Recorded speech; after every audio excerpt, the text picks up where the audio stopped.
Ce livre de cuir aux lettres dorées pourrait bien être une Bible datant de plus de 1500 ans. Le manuscrit a été redécouvert en Turquie il y a peu, après avoir été saisi en 2000 lors d'un coup de filet contre des contrebandiers. Il sommeillait depuis 12 ans dans les placards de la justice et pourtant il pourrait bien s'agir d'un vrai trésor, car il est écrit en araméen, la langue de Jésus. Il est désormais en phase d'authentification au musée ethnographique d'Ankara. D'après certains médias turcs, le Vatican aurait demandé à pouvoir le consulter. Une rumeur aussitôt démentie par le Saint-Siège. Certains journaux avancent aussi que cet ouvrage pourrait être l'évangile de Barnabé, un texte dans lequel Jésus citerait l'avènement du prophète Mahomet. Quoi qu'il en soit, le manuscrit a été placé sous haute protection. Il serait estimé à plus de 17 millions d'euros. Cette Bible soutient que Jésus n'a pas été crucifié, le Vatican est sidéré. Cette Bible a été découverte et gardée secrète en 2000 et contient l'évangile de Barnabé, un disciple du Christ, qui soutient que Jésus n'a pas été crucifié, qu'il n'était pas le Fils de Dieu, mais bien un prophète. Cette Bible soutient aussi que l'apôtre Paul est appelé l'imposteur, que Jésus a fait son ascension tout en restant vivant et que c'est Judas Iscariote qui a été crucifié à sa place.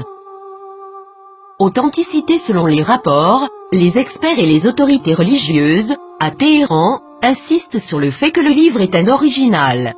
Il est écrit avec des lettres dorées, sur du cuir relié et il est écrit dans la langue araméenne, qui était la langue parlée par Jésus. Le texte principal maintient une vision similaire à celle de l'islam, contredisant les enseignements du Nouveau Testament de la chrétienté. Jésus a aussi prédit la venue du prophète Mahomet, qui a fondé l'islam, 700 ans plus tard. Plusieurs croient que, durant le concile de Nicée, l'Église catholique a choisi la forme qu'aurait la Bible, omettant l'évangile de Barnabé, parmi d'autres, et favorisant les 4 évangiles que nous connaissons aujourd'hui.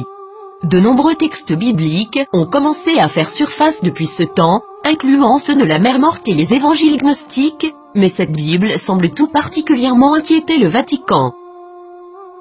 Qu'est-ce que cela signifie pour les religions chrétiennes et ses adeptes? Quelque chose d'inconfortable.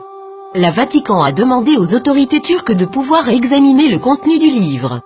Maintenant que ce livre a été découvert, accepteront-ils cette preuve? La nieront-ils? L'appelleront-ils un mensonge musulman, comme l'a fait le magazine Truth en 2000? Pour plusieurs, ce livre est un rayon d'espoir et les croyants réaliseront bientôt que l'objet de leur adoration est arbitraire et que tous les textes, spécialement les textes religieux, sont sujets à l'interprétation. Qu'est-ce que cela signifie pour les athées, les agnostiques, les penseurs séculiers? Ce texte est-il réel? Est-il contrefait? Est-ce important? Nous pouvons espérer que cette nouvelle inspirera les religions à se poser des questions, au lieu de pointer du doigt et de tout croire aveuglément. Ne commencez pas à clamer à tous, je te l'avais bien dit. Le plus grand danger de la foi se présente lorsque les gens croient ce qu'ils veulent croire, défendant cette croyance malgré toutes les preuves du contraire, spécialement si les preuves apportées révolutionnent les bases de cette croyance. Et le grand coupable, dans tout cela, est le piège de l'ego, rejeter, critiquer les autres parce qu'ils ne sont pas comme vous.